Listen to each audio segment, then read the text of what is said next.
The sun is a hammer, and the desert is its anvil. Beneath its relentless blows, the ground has cracked into a mosaic of baked earth and shimmering heat. Alara, who is 17 but feels 100, holds her little sister's hand. Lily, only 8, stumbles, her small legs threatening to buckle. Her lips are split, her face smudged with dirt and the ghost of tears. Their water ran out yesterday. Hope ran out this morning. Now, there is only the vast, indifferent emptiness of the horizon and the buzz of unseen things waiting for them to fall. Alara's own tongue feels thick as leather in her mouth. She is the anchor, the protector, the only thing standing between Lily and the silent, patient wilderness. But the anchor is dragging, and the chain is about to break. Every shimmering wave of heat looks like water, every distant rock like a person, a cruel trick of a dying mind. But then, one of the rocks moves. It is not a trick. A shape detaches itself from the hazy distance, slow and deliberate. A man and a mule. They grow closer, resolving from a blur into a figure of dust and leather. He is old, grizzled, his face a roadmap of hard years carved under this very sun. He stops a few feet away, his mule sighing a dusty breath beside him. His eyes, pale blue in his sun-darkened face, survey them without pity, only a kind of weary assessment. He takes in their torn dresses, their parched faces, the desperation that clings to them like a shroud. Lily whimpers, a sound too frail for the vastness around them. Alara pulls her sister behind her, a pathetic show of defiance from a girl who can barely stand. The man's gaze lingers on them, 2 wilting flowers in a kiln. He pulls a canteen from his mule's pack, the sound of sloshing water an impossible miracle. He says nothing, just watches them.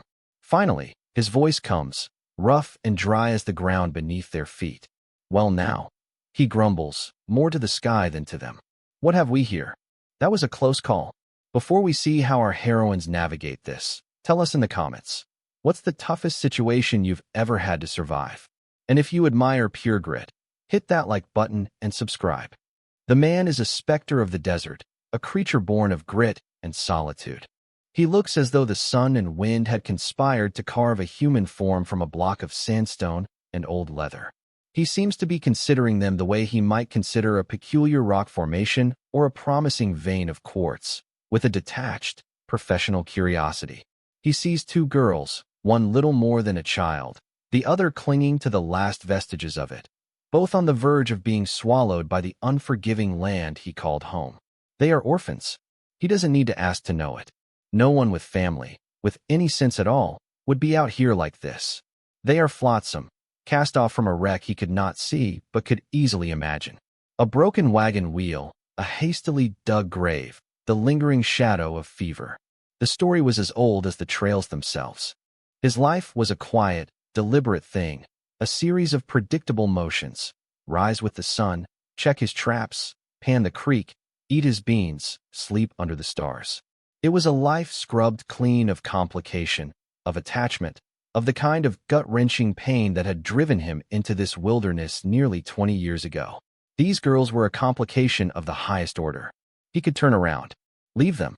The desert would claim them within hours, and no one would ever know.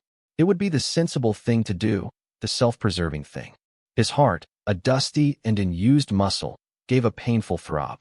He thought of another small hand, another trusting face. A memory he spent every waking day trying to bury. With a sigh that seemed to pull up dust from the bottom of his soul, he uncorked his canteen. He had knelt, the joints in his knees cracking a protest, and offered the water to Alara first. Her suspicion was a visible thing, a shield she held up with trembling arms. Her eyes, dark and wide with a fear that was older than her years, darted from his face to the canteen and back again. She didn't move. It was the little one, Lily, who broke the standoff. She pushed past her sister's protective leg and reached for the canteen with 2 grimy hands, her thirst overriding all caution. Alara's gasp was sharp, but she didn't stop her. The man, he hadn't offered a name, held the metal container steady as Lily drank, his large, calloused hand gentle as it guided the flow. He made sure she didn't gulp it down too fast. When she finished, her face slick with spilled drops, he offered it again to Alara. This time she took it. The water was warm, tasting of metal and life. It was the most precious thing she had ever tasted.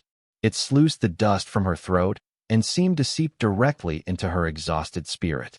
She drank, and when she lowered the canteen, she managed a hoarse whisper. "Thank you." The man just grunted in response, taking the half-empty canteen and corking it. He looked from them to his mule, Clementine, a long-suffering animal with eyes that held the wisdom of ages. "Can you ride?" he asked Alara. She nodded, though the thought of lifting her leg over the mule's broad back seemed an impossible feat. He helped her up, his grip on her arm surprisingly steady and impersonal. Then he lifted Lily as if she weighed nothing more than a sack of flour and settled her in front of her sister. "Hold on to her," he commanded, his voice leaving no room for argument. Alara wrapped her arms around Lily's thin waist, the small body warm and fragile against her own. Lily leaned back, her head resting against Alara's chest, and was asleep before the mule had taken 10 steps. The man, whose name they would later learn was Jedediah Stone, took the mule's lead and began to walk, pulling them away from the brink of death and deeper into the heart of the desert that had nearly claimed them. They walked for what felt like hours, the sun beginning its slow descent towards the jagged peaks in the west. The landscape shifted from flat, cracked earth to rolling hills of sand and rock, dotted with skeletal creosote bushes and stubborn yucca. Jedediah never spoke.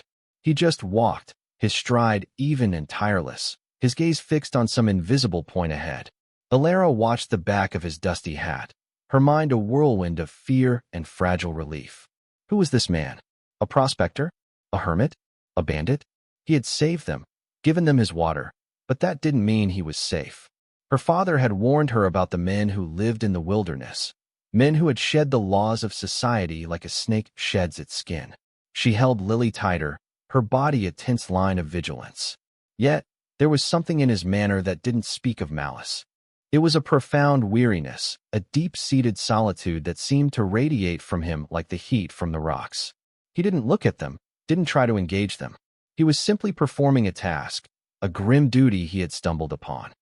Finally, as the sky began to bleed with the colors of sunset, he led them into a narrow canyon. The temperature dropped immediately, the high rock walls providing a welcome shade. Tucked under a massive overhang was a small, sheltered camp. It was sparse but orderly. A bedroll lay neatly beside a blackened fire pit. A few cast-iron pots were stacked on a flat rock. A pickaxe and shovel leaned against the canyon wall. This was his home. It was the most primitive dwelling Alara had ever seen, yet it radiated a sense of permanence, of a life lived on its own terms. He slid them off the mule, his movements efficient. "Sit," he ordered, pointing to a smooth, sun-warmed boulder. He gave the mule a drink from a trough fed by a slow, steady trickle of water seeping from a fissure in the rock face, a hidden spring, the source of his life out here. He then filled a tin cup from the same spring and handed it to Alara. "Drink slow." While they rehydrated, he moved about the camp with an economy of motion that spoke of long practice. He built a fire, the scent of wood smoke a comforting, civilized smell in the wild emptiness. He put a pot over the flames, adding water from the spring, a handful of dried beans, and some jerky he cut into small pieces with a worn knife. The aroma that soon filled the small space was agonizingly delicious. Lily had woken up and was watching him with wide, curious eyes, her earlier fear forgotten in the face of warmth and the promise of food. Jedediah seemed to exist in a bubble of silence. He worked without humming or muttering, his face set in a permanent, unreadable expression. He was a man who had forgotten how to share his space, and their presence was a disruption he was tolerating, not welcoming. When the stew was ready, he ladled it into 2 tin bowls and handed them to the girls, along with a piece of hardtack for each. He took none for himself, instead busying himself with tending to his mule, brushing her down and checking her hooves. Alara ate slowly, making each spoonful last. It was the plainest food imaginable, but it tasted like a feast. She watched him over the rim of her bowl. He was a ghost, a man who had deliberately faded from the world. His clothes were worn but mended with neat, small stitches. His hands, though rough, were clean. There was a dignity to his poverty, a self-sufficiency that was both intimidating and admirable. She had been raised to believe that a man's worth was in his land, his family, his place in a community. This man had none of that, yet he seemed to lack nothing. After they finished, he took their bowls without a word, rinsed them at the spring, and set them back on the rock. The sun had disappeared, and the desert sky was now a deep, velvety canvas pricked with a million stars. The fire crackled, a small bubble of light and warmth in the vast, cool darkness. "You can sleep there," he said, gesturing with his chin toward his own bedroll. "I'll take watch." Alara opened her mouth to protest, to say he should take his own bed, but the look on his face stopped her. It wasn't an offer, it was a command. She was too tired to argue. She guided Lily to the bedroll, a rough but surprisingly comfortable thing made of canvas and filled with what felt like wool. They lay down, and Alara pulled a coarse wool blanket over them. She expected to lie awake for hours, her mind racing, but the exhaustion was a physical weight. As her eyes drifted shut, the last thing she saw was the silhouette of the grizzled prospector sitting by the fire, a rifle across his lap, his gaze fixed on the darkness beyond their small circle of light. He was a stranger, a mystery, but for the first time in weeks, Alara felt a flicker of something she had thought was lost forever: safety. The next few days fell into a strange, silent routine. Jedediah, he finally offered his name on the second day, grumbling it out when Lily asked him for the 10th time, would rise before dawn. He would disappear for hours, returning with a rabbit for their stew or a handful of bitter roots he would boil into a tea. He showed Alara which plants were safe to eat and which would kill you, which insects to avoid, and how to find water by watching the flight of birds. He taught her not with lectures, but with grunts and gestures, pointing things out and letting her draw her own conclusions. He was a man of immense knowledge, a scholar of the wilderness, but he wore his wisdom like an old coat, without pretense. Alara was a quick study. She learned to mend his clothes with the small sewing kit she'd salvaged from their wagon, her stitches neater than his own. She learned to grind mesquite beans into a coarse flour to thicken their stew. She took over the cooking, freeing him up for his other tasks. They worked around each other in a quiet, functional dance, a partnership forged from necessity. They rarely spoke of the past or the future. The present was all that mattered, a series of immediate needs: water, food, shelter. Lily, however, was a force of nature that refused to be bound by the silent contract. Once she recovered her strength, her natural curiosity and childish chatter began to fill the quiet canyon. She followed Jedediah everywhere.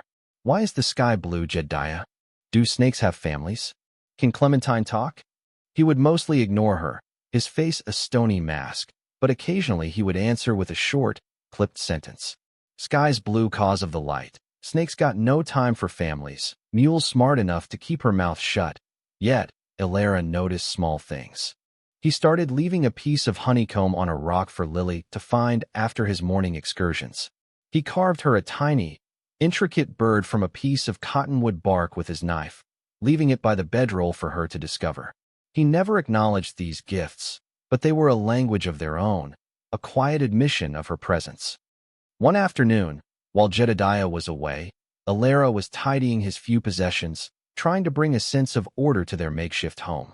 Tucked away in a small leather pouch, she found something that wasn't a tool or a necessity. It was a small, smooth stone, and painted on it with remarkable skill was the face of a smiling woman with eyes the same pale blue as his. Beside it was a tiny, worn moccasin, no bigger than Lily's hand. Her heart ached.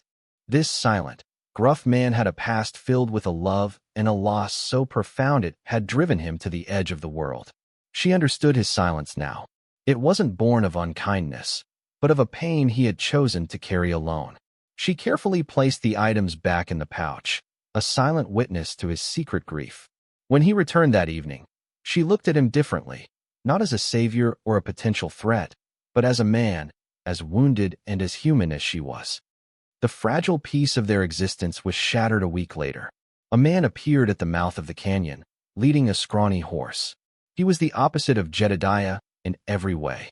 Where Jed was clean in his poverty, this man was slovenly. Where Jed was silent, this man was loud, his voice oily and intrusive. Well, Jedediah Stone. Heard you'd up and died years ago," the man boomed, a wide, unpleasant smile splitting his dirty face. He introduced himself as Silas. Jedediah's body went rigid. He positioned himself casually between Silas and the girls, his hand resting near the hilt of the knife on his belt. "Still breathing, Silas," Jed said, his voice flat and cold. Silas's eyes roamed the camp and settled on Alara and Lily, who had retreated to the back of the overhang. A greedy, speculative gleam entered his eyes. "Looks like you found yourself some company. Mighty pretty company at that. Where'd you find these two fillies?" "Strays." The word, meant to be casual, was laced with a possessive, demeaning tone that made Alara's skin crawl. "They're with me," Jedediah said, the words like chips of ice. Silas chuckled, a wet, rattling sound. "I bet they are. A man gets lonely out here. Two girls like that. They'd fetch a pretty price in redemption." Especially the older 1-inch Alara felt a wave of nausea. He was talking about her as if she were livestock. Jedediah took a slow step forward. His face was a mask of cold fury, all the weariness gone, replaced by something ancient and dangerous. "You take your horse and you ride out of this canyon, Silas. And you forget you ever saw this place. You forget you ever saw us." There was no threat of violence in his voice, but something far more chilling, a promise. Silas, for all his bluster, was a coward. He saw the look in Jedediah's eyes, and his greasy smile faltered. He held up his hands in a gesture of mock surrender. All right, Jed. No need to get your hackles up. Just making conversation." He turned his horse, but as he left, he cast one last, lingering look at Alara. It was a look that promised trouble. After Silas was gone, the silence that descended on the camp was heavy and suffocating. The sanctuary had been breached. They were no longer hidden. Jedediah stared out at the mouth of the canyon for a long time, his jaw tight. The illusion of safety had been stripped away, revealing the raw truth of their situation. They were vulnerable, and the world, in the form of men like Silas, was waiting just beyond the canyon walls. That night, the mood around the campfire was somber. The shared laughter they had experienced a few days prior, when Lily had tried to teach Clementine a song, felt like a distant memory. Jedediah was withdrawn again, his solitude rebuilt into a fortress around him. Alara felt a familiar knot of fear tighten in her stomach. She had allowed herself to hope, to feel safe. It had been a mistake. The world was still a dangerous place, and they were still two orphan girls at its mercy. Late that night, Jedediah finally spoke, his voice low and grim. "We can't stay here. He knows we're here. He'll be back, or he'll tell others." He looked at Alara, his pale eyes catching the firelight. "Tomorrow, we head for redemption." Redemption. The name itself was a bitter irony. What redemption could a town offer them? For Jedediah, it meant facing a world he had abandoned. For Alara and Lily, it meant facing the authorities, the well-meaning ladies' committees, and the cold, institutional charity that would surely tear them apart. The orphanage. The word hung in the air between them, an unspoken dread. "What will we do there?" Alara asked, her voice barely a whisper. Jedediah stared into the flames, his face a mask of conflict. For the first time since they'd met him, he looked uncertain, lost. "I don't know," he admitted, the words costing him a visible effort. "I just know we can't stay here." He stood up and walked to the edge of the firelight, his back to them, a lonely silhouette against the starry sky. He was their protector, their grizzled guardian, but Alara realized with a sinking heart that even he might not be enough to save them from the civilization that lay ahead. The desert had been a simple enemy. It wanted only their lives. The world of men was far more complicated and far more cruel. The journey to redemption was a somber affair. They packed what little they had: a few pots, the bedroll, a small sack of beans, and the water skins filled to the brim. Jedediah placed the girls on Clementine's back and walked alongside, his rifle now held in his hands instead of holstered on the mule. His eyes constantly scanned the horizon, his body coiled with a tension Alara had not seen before. He was no longer just a prospector. He was a sentry, guarding his precious, accidental charges. They traveled for 2 days under the vast, empty sky, speaking little. The silence was different now. In the canyon, it had been peaceful, a shared solitude. Now, it was fraught with unspoken anxieties. What would they say? Who would they claim to be? The questions were a chasm between them. On the second night, the sky turned a strange, bruised yellow. The air grew still and heavy, charged with an unnatural energy. Jedediah stopped, sniffing the wind like an animal. "Get down," he commanded, his voice urgent. "Storm's coming." A bad 1 inch. He led them to a shallow ravine, a mere depression in the earth, and pulled Clementine down to her knees. "Stay close to the mule. Cover your faces." Within minutes, the world dissolved into a howling, stinging vortex of sand.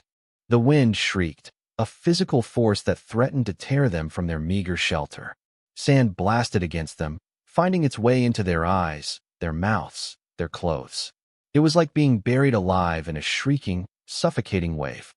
Jedediah pressed them against the warm, solid bulk of the mule, then positioned himself in front of them, turning his back to the worst of the gale.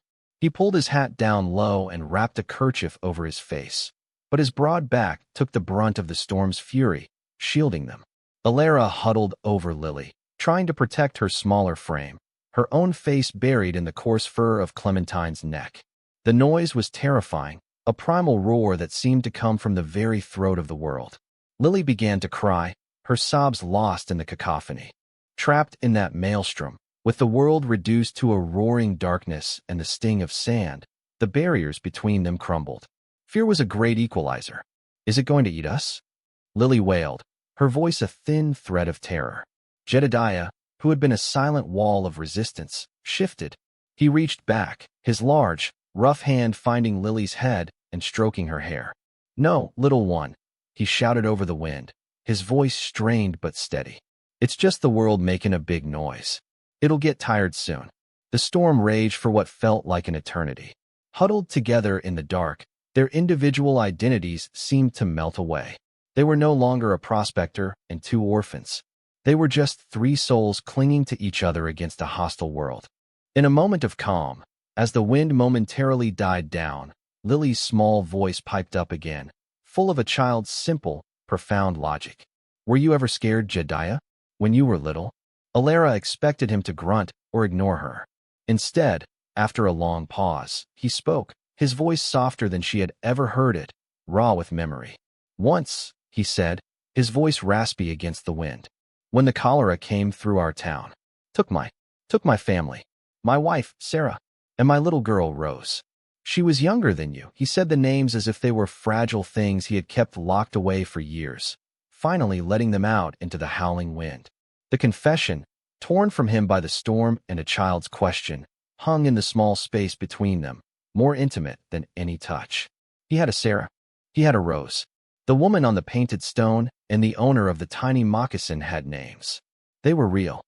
Alara felt a profound shift inside her. Her own grief, which she had carried like a heavy stone in her chest, suddenly felt less lonely. She found her voice, shaky and small. "Our parents. They wanted to get to Oregon. Papa was going to build a house with a big window so Mama could see the mountains. Mama was going to plant a garden." She spoke of their dreams, of the life that had been stolen from them by fever in a dusty, forgotten corner of the trail. They shared their ghosts in the heart of the storm, their whispered words of loss a fragile testament against the wind's fury. By the time the storm finally blew itself out, leaving behind a world scoured clean and silent under a sky full of stars, something fundamental had changed. They were no longer just companions of circumstance. They had shared their deepest wounds. They were bound by a common language of grief. The next morning, they continued their journey. The air was clear, and the world seemed new, but the mood was one of quiet solemnity. They were approaching redemption, its distant shape a smudge on the horizon. The dreaded future was now imminent. Jedediah walked with his head down, lost in thought. He had spoken of his family, and in doing so, had opened a door he had kept nailed shut for 2 decades. The presence of these 2 girls, particularly the little one who was so close in age to the daughter he'd lost, was a constant, painful, and yet strangely comforting reminder of what he had been. He had run from the world to escape the pain of connection, only to find it again in the most unlikely of places. He couldn't let them be taken. He couldn't bear another loss, even of 2 strays he'd only known for a couple of weeks. The thought of them being swallowed by an institution, separated and lost to each other, was unendurable. It was in that moment, with the dusty outline of the town growing larger, that a desperate, crazy idea began to form in his mind. It was a lie, a monumental deception, but it was the only weapon he had. He stopped Clementine and turned to face Alara. His face was grim, his pale eyes intense. Alara, he began, the name feeling strange on his tongue. He rarely used their names. When we get to town, there will be questions. The marshal, he'll want to put you and Lily in the county's care. Alara's face paled. He'll send you to the orphanage in Prescott. You'll be separated. He let the words sink in, saw the terror dawn in her eyes. There's one way. Maybe. To stop it. He continued, speaking slowly, deliberately. We tell them you're my kin. My sister's children. That she passed, and I've been searching for you. Alara stared at him, her mouth agape. The audacity of the lie was staggering. They'll never believe it, she whispered. Silas has probably already been through here. He'll have told them he found you in the desert. Silas is a liar and a drunk. I'm known here. Not liked, maybe, but known. My word against his might hold. If we all stick to the same story, he looked at her, his gaze unwavering. It's a long shot, and it's a heavy lie to carry. But it's the only chance I see to keep you two together. He was offering them not just a plan, but a name, an identity. He was offering to weave his lonely, frayed existence together with theirs. The choice was hers. She could reject the lie, take her chances with the law and the charity of strangers. Or she could step into this fiction with him, this stranger who had shared his water, his food, his home, and finally, his grief.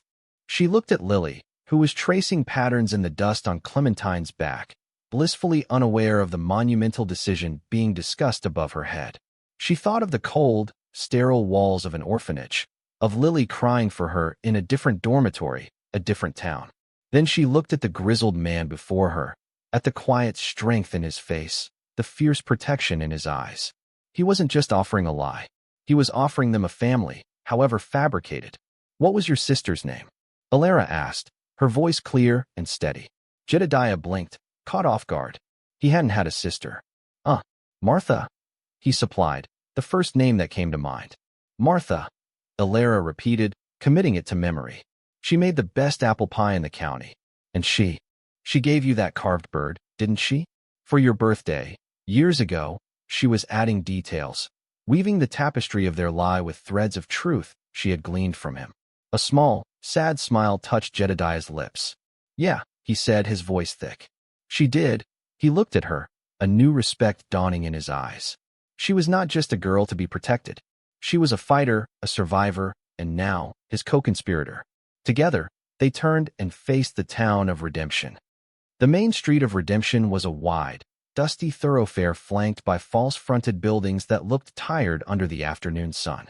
As they walked down the street, leading the mule, a silence fell. Windows twitched with curtains. Men stopped talking in front of the saloon. Women paused with their baskets outside the general store. Every eye was on them. The reclusive prospector, Jedediah Stone, who hadn't set foot in town for over a year, and the two strange, ragged girls with him. The whispers followed them like a cloud of flies. At the far end of the street, two men detached themselves from the porch of the marshal's office and walked towards them. One was a tall man with a silver star on his vest and a stern, weathered face. The other was Silas, a smug, triumphant sneer on his lips. Jedediah, the marshal said, his voice a low rumble. His name was Thompson, a man known for his rigid adherence to the law. Silas here's been telling me a story. Says he found you out in the wastes with these two children. Says they looked like orphans. Jedediah stopped, placing a hand on Clementine's neck, a calming gesture that was as much for himself as for the animal. He stood between the girls and the two men, a small, defiant bastion. Silas is a fool who sees what he wants to see, Jedediah said, his voice even. These aren't orphans. They're my nieces. A murmur went through the small crowd of onlookers that had gathered. Silas let out a harsh laugh. Nieces? Jed, you ain't got no family. Everyone knows that. You're a hermit. He's lying, Marshal. He found M, plain and simple. Probably aims to sell M or worse. The accusation was ugly, and it hung in the air, poisoning the atmosphere. Marshal Thompson ignored Silas's outburst, his sharp eyes fixed on Jedediah. That's a big claim, Jed. Your sister. I don't recall you ever mentioning a sister. Her name was Martha, Jedediah said, his voice firm, unwavering. She married a farmer and went east 20 years ago. We lost touch. I only just heard she'd passed. I've been tracking her children for months. Found their trail a week back after their wagon gave out. The lie was smooth, practiced in the silent miles it had taken them to get here. It sounded plausible, if improbable. The marshal's gaze shifted from Jedediah to Alara, who stood just behind him, her hand gripping Lily's. Is this true, girl? Is this man your uncle? This was the moment. The entire fiction rested on her shoulders. The townspeople were silent, waiting. Silas looked at her with his cruel, mocking eyes, daring her to speak. Alara swallowed the fear that threatened to choke her. She stepped forward, positioning herself beside Jedediah, a united front. She looked the marshal directly in the eye, her youthful face imbued with a solemn gravity. He is our uncle Jedediah, she said, her voice trembling slightly but clear and strong. Our mother, his sister Martha. She spoke of him often. She told us he was a prospector, a man of the mountains. She said if anything ever happened to her and Papa, we were to try and find him. She reached into the pocket of her worn dress and pulled out the small, wooden bird Jedediah had carved for Lily.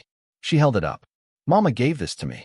She said Uncle Jedediah carved one just like it for her when they were children. It was a brilliant, desperate improvisation. Jedediah's eyes widened almost imperceptibly. The lie was now tangible, a physical object the whole town could see. Silas scoffed. That proves nothing. It's a trinket. But the marshal was looking at the bird, then at Jedediah's stunned face, then back at Alara's earnest, tear-filled eyes. He was a man of the law, but he was also a man who had seen his share of human misery and human connection.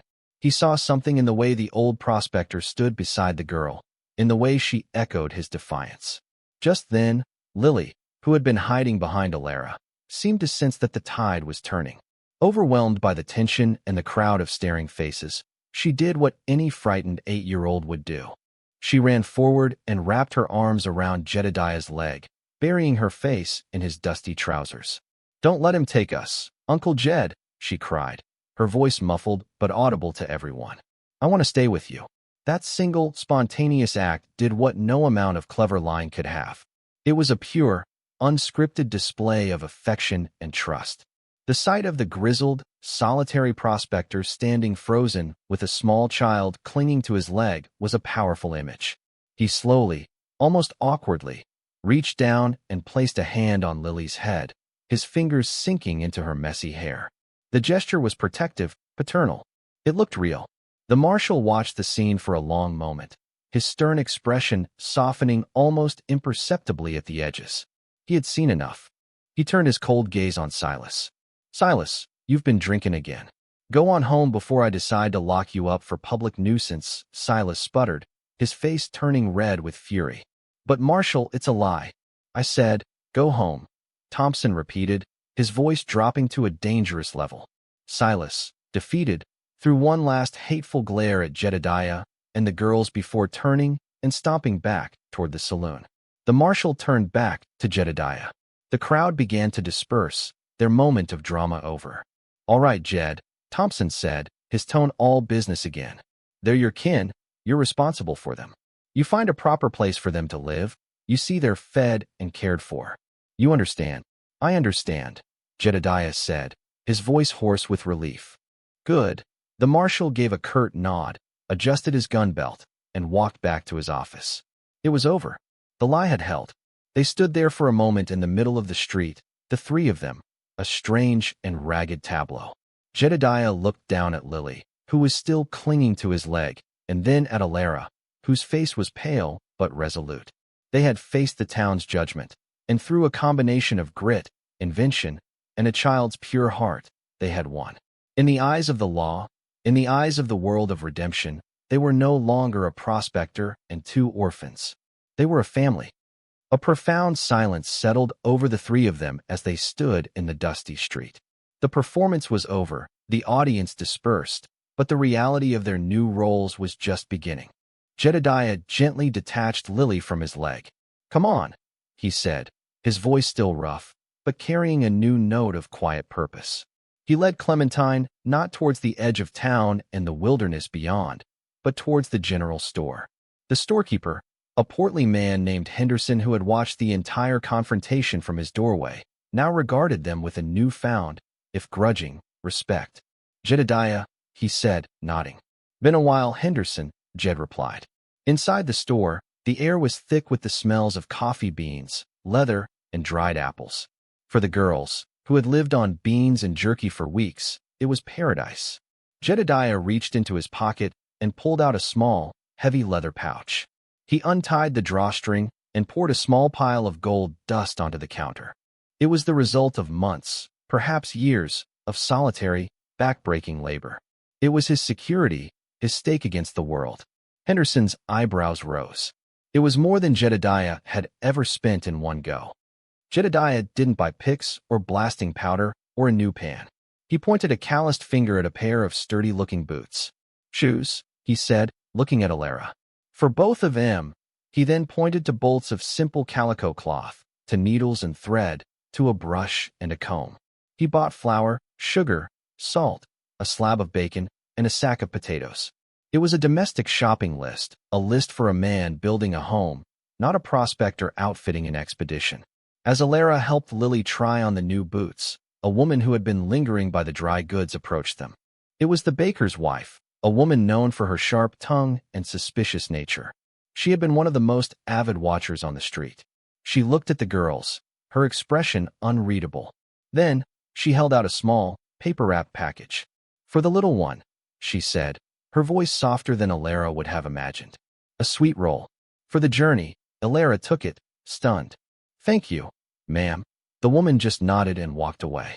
It was a small gesture, but it was a crack in the wall of the town's suspicion. It was a beginning. With their supplies loaded onto Clementine, they walked to the edge of town, to a place where a handful of small, dusty cabins stood, rented out to transient workers and families down on their luck. Jedediah spoke to a man who owned one of the empty ones, a ramshackle but solid little structure with a stone chimney and a sagging porch. More of his precious gold dust was exchanged. He now had a key in his hand. The cabin was 2 rooms, coated in a thick layer of dust, but otherwise sound. It had a real fireplace, 2 rickety beds with straw-stuffed mattresses, and a small table. To Alara, it looked like a palace. That evening, they worked together to make the place habitable. Alara swept the floors while Jedediah patched a hole in the roof. They built a fire in the hearth, and the warmth and light chased the shadows from the corners, making the small space feel like a home. Alara cooked a real meal, fried bacon and potatoes, with biscuits made from the new flour. They ate at the small table, the firelight dancing on their faces. The food was simple, but after their Spartan existence in the desert, it was a banquet. Later, as darkness fell outside, a profound peace settled over the small cabin. Lily, exhausted by the day's events and full from a proper meal, fell asleep on one of the beds, clutching the sweet roll the baker's wife had given her. Alara sat by the fire, mending a tear in Lily's dress with the new thread, her movements slow and content. Jedediah sat on the porch steps, the cool night air a welcome relief. He pulled out his knife and a piece of scrap wood from the kindling pile. He wasn't looking at the stars, or at the dark outline of the mountains he knew so well. He was looking through the open doorway at the scene within. He watched Alara hum a soft, tuneless melody as she worked, her face serene in the firelight. He saw Lily, safe and asleep in a real bed. The quiet domesticity of the scene was something he had not witnessed, let alone been a part of, in 20 years. It was a ghost of a life he thought had been buried forever. He had come out of the desert for them, had faced down a town and spun a lie that had now become his truth. He had spent his savings, tied himself to this place he had long avoided, and taken on a responsibility that terrified and exhilarated him in equal measure. He looked down at the piece of wood in his hands. Without thinking, his knife began to move, shaving off slivers, finding the shape within. It wasn't a bird this time. It was the rough outline of a small horse, a toy for a child. A dull ache bloomed in his chest, but it was not the sharp, bitter pain of old grief. It was something new, a feeling of fullness, of a purpose he had thought he would never know again. He had gone into the desert seeking gold, a worthless, shiny metal. But the desert, in its infinite and mysterious wisdom, had given him something else entirely. He had found his fortune after all. The firelight spills from the cabin door, a warm, golden rectangle against the deep blue of the desert night. Inside, a family, forged in hardship and bound by a courageous lie, finds its first moment of peace. The grizzled prospector on the porch is no longer just a man running from his past. He is a guardian standing watch over a new future. The orphaned sisters are no longer just survivors. They are home. In the vast, silent West, under a canopy of a million stars, a new story has just begun. Thanks for watching. If you believe in compassion, overcoming prejudice, and finding love in unexpected places, give this story a like and subscribe for more. This story showed love and heroism where least expected. What was your favorite moment of connection between them? Tell us in the comments.